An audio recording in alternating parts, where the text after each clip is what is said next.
శాంతి,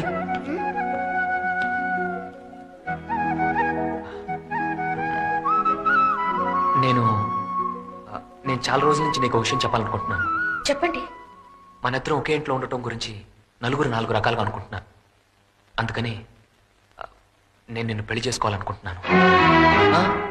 జనం అన్నారని కాదు, ఐఎమ్ రియలీ లవింగ్ యూ. నువ్వు సరే అంటే మనం పెళ్లి చేసుకుందాం.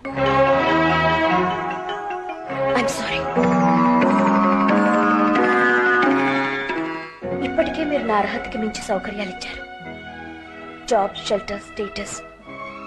మీ మంచితనాన్ని అవకాశంగా తీసుకుని మిమ్మల్ని ఉపయోగించుకుంటాననే చెడ్డ పేరు నాకుంది.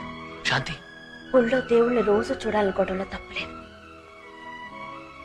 కానీ దేవుడి పక్కనే చోటు కావాలని అనుకోవడమే పేరాస్ అవుతుంది. నాకు అర్హత లేదు, అదృష్టము లేదు.